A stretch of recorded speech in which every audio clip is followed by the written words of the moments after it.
অভিনেত্ৰী মডেল হৈ কেৰিয়াৰ গঢ়িব বিচাৰে নেকি? যদি বিচাৰে তেন্তে যোগাযোগ কৰক নিউজ নাও। যোগাযোগৰ নম্বৰটো হৈছে 9954474988।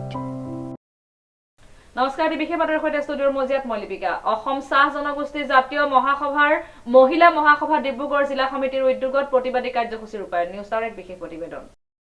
অসম চাহ জনগোষ্ঠী জাতীয় মহাসভা ও মহিলা মহাসভা ডিব্ৰুগড় জিলা সমিতিৰ উদ্যোগত ৰূপায়ণ কৰা হয় এক প্ৰতিবাদী কাৰ্যসূচী।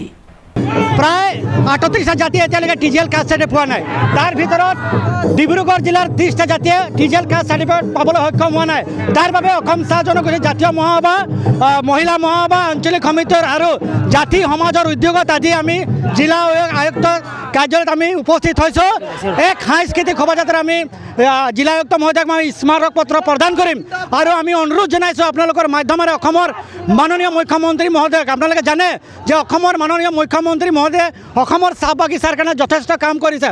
তাৰ বাবে আমি অসম চাহ জনগোষ্ঠী জাতীয় মহাসভা ডিব্ৰুগড় জিলা সমিতিৰ বাবে বিশেষভাৱে ধন্যবাদ আৰু কৃতজ্ঞতা জনাইছোঁ। কিন্তু এই যে বাকী থকা যিটা 30টা জাতি কাষ্ট চাৰ্টিফিকেট এতিয়ালৈকে পোৱা নাই, এই কাষ্ট চাৰ্টিফিকেট ফেব্ৰুৱাৰী মাহত মেট্ৰিক পৰীক্ষাৰ ৰিজাল্ট দিয়াৰ আগে আগে আমি 30টা জাতি ডিব্ৰুগড় জিলাৰ কাষ্ট চাৰ্টিফিকেট দিবলৈ আমি অনুৰোধ জনাইছোঁ অসমৰ মাননীয় মুখ্যমন্ত্ৰীক। কাৰণ কাষ্ট চাৰ্টিফিকেট নাপালে আমি চৰকাৰী আঁচনিবিলাকত আমি অন্তৰ্ভুক্ত হ'ব নোৱাৰোঁ। মেট্ৰিক পৰীক্ষা যেতিয়া আমাৰ ল'ৰা ছোৱালীবিলাকে মেট্ৰিক পৰীক্ষাত উত্তীৰ্ণ হ'ব তেতিয়া কিন্তু তেখেতসকলে যথেষ্ট অসুবিধা হ'ব। মাটিৰ পট্টা আছে, চৰকাৰী বিভিন্ন ধৰণৰ স্কিম আছে। যদি কাষ্ট চাৰ্টিফিকেট নাথাকে তেতিয়াহ'লে আমি এই স্কিমৰ পৰা বঞ্চিত হৈ যাম।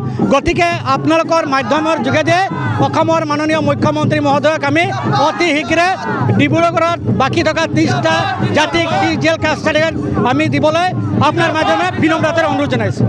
উল্লেখযোগ্য যে অসম চৰকাৰৰ অন্যান্য পিছপৰা শ্ৰেণীৰ তালিকাত অন্তৰ্ভুক্তিকৰণৰ বাবে চাহ জনগোষ্ঠীৰ 38টা জাতি উপজাতিৰ লোকে জিলা আয়ুক্তলৈ প্ৰেৰণ কৰে স্মাৰক পত্ৰ। না নিশ্চিতভাৱে আজি আমি প্ৰায় 30টা জাতি আজি আমি নিজৰ দুখ প্ৰকাশ কৰিব আহিছোঁ আৰু নিজৰ দাবী জনাব আহিছোঁ। কাৰণ 30টা জাতি অল অসমত 38টা জাতি সমাজে কিন্তু কাষ্ট চাৰ্টিফিকেটৰ কাৰণে সক্ষম হোৱা নাই। সেই দাবী আমি জনাই কিন্তু অসম চৰকাৰে সঁহাৰি জনাই প্ৰত্যেক চেণ্ট্ৰেলি কিন্তু জৰীপ হৈ গৈছে। সেই চেণ্ট্ৰেলি জৰীপ হোৱাৰ পিছত জিলাই জিলাই কিন্তু জৰীপ কৰিব কৈছিলে যে চাহ জনগোষ্ঠীৰ ভিতৰত সেই 38টা জাতি চাহ জনগোষ্ঠী হয় নহয় প্ৰত্যেকটা জিলাত কিন্তু জৰীপ কৰিবলৈ কৈছিলে অসম চৰকাৰে। ডিব্ৰুগড় জিলাতো তেনেকৈ জৰীপ কৰিবলৈ কৈছিলে 16 নৱেম্বৰ 2025 তাৰিখে। এক মাহৰ সময় দিছিলে জিলা আয়ুক্ত মহোদয়ক যে আপুনি এক মাহৰ ভিতৰত ডিব্ৰুগড় জিলাত চাহ জনগোষ্ঠী ট্ৰাইব জনগোষ্ঠীবিলাক কোনবিলাক হয় চিনাক্তকৰণ কৰি অতি সোনকালে জৰীপ দিয়ক। কিন্তু আমি একেবাৰে দুখ প্ৰকাশ কৰিছোঁ যে আমাৰ ডিচি থকা স্বত্বেও অসম চৰকাৰৰ সদ নিশ্চয় থকাৰ স্বত্বতো কিন্তু ডিব্ৰুগড় জিলাৰ প্ৰশাসনে কিন্তু কোনো ধৰণে গুৰুত্ব নল'লে। এক মাহত কিন্তু আমাৰ জনগোষ্ঠী বা আমাৰ সংগঠনৰ লিডাৰবিলাকক তেওঁলোকক নিমন্ত্ৰণ নজনালে, কোনো জাতি সমাজক তেওঁলোকক নিমন্ত্ৰণ জনায় যে আপোনালোকে চাহ জনগোষ্ঠী হয় নহয়, আপোনালোকৰ সাংস্কৃতিক চাহ জনগোষ্ঠীৰ লগত মিলে না নিমিলে সেই খুব প্ৰকাশ কৰিবৰ কাৰণে কিন্তু আজি আমি দলে বলে প্ৰত্যেকটা জাতি সমাজে আজি ওলাই আহিছোঁ। ইয়াৰ পৰা কিন্তু অসমৰ মুখ্যমন্ত্ৰী আৰু এই OBC বৰ্ডৰ কমিশ্যনাৰ সন্মানীয় মন্ত্ৰী পীযুষ হাজৰিকা ডাঙৰীয়াক আমি অনুৰোধ জনাইছোঁ, মুখ্যমন্ত্ৰীক আমি অনুৰোধ জনাইছোঁ যাতে এক সপ্তাহৰ ভিতৰত ডিব্ৰুগড় জিলাৰ সেই 30টা জাতিৰ জৰীপ কৰি কিন্তু আপোনালোকে অসম চৰকাৰলৈ প্ৰেৰণ কৰিবলৈ কাৰণে আমি দাবী জনাইছোঁ। আচলতে চাহ জনগোষ্ঠীৰ এটা দাবী আছিল আমাৰ 70টা জাতিয়ে ইতিমধ্যে টি টাইপছ পাইছে, কিন্তু তাৰে 38টা জাতিয়ে টি টাইপছ পোৱা নাই। তেওঁলোকৰ এনেকৈ এটা সমস্যা হৈছে, ল'ৰা ছোৱালী পঢ়াবলৈ সমস্যা হৈছে, মাটি জানবাৰীৰ পৰা লৈ পেলাই চাকৰিৰ পৰা লৈ পেলাই ক'তোৱে তেওঁলোকে সুবিধা পোৱা নাই। বিশেষকৈ কিছু আমাৰ জাতি আছে, পাটৰ জাতি, মৈৰা, ৰাজপুত, ডাঙৰ ডাঙৰ এইবিলাক বহু 38টা জাতি আছে, তেওঁলোকৰ সমস্যা দিনে দিনে বাঢ়ি গৈ আছে। গতিকে আমি আশা ৰাখিছোঁ এইবাৰ এই ইলেকশ্যনৰ আগে আগে যদি এই জাতিকেইটাক আমাৰ লগত টি টাইপছৰ চাৰ্টিফিকেট দিয়া ইছ্যু কৰাৰ ব্যৱস্থা কৰিব লাগে চৰকাৰে। আৰু চৰকাৰে এইটো যদি বিলম্ব কৰি গৈ আছে আমাৰ জাতিটোৰ বাবে বৰ অসুবিধা হৈছে। গতিকে চাহ জনগোষ্ঠীক আমি ভাবোঁ যে এইটো অৱহেলা কৰা যেন লাগিছে আমাক।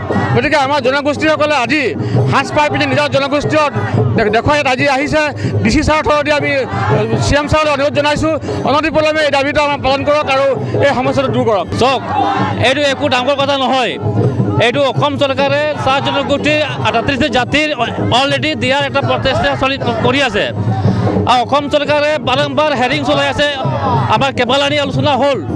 তো চাহ জনগোষ্ঠী বাদ পৰা কাষ্ট চাৰ্টিফিকেটৰ পৰা যিবিলাক জাতি বাদ পৰিছে এইসকলক জৰীপ কৰিবৰ কাৰণে প্ৰত্যেকটা জিলা আয়ুক্তলৈ নিৰ্দেশনা জাৰি কৰিছে।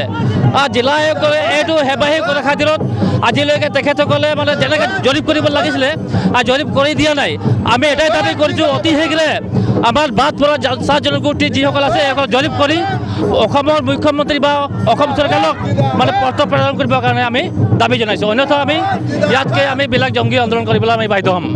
ডিব্ৰুগড়ৰ পৰা আইনুল আহমেদৰ ৰিপৰ্ট, নিউজ নাও।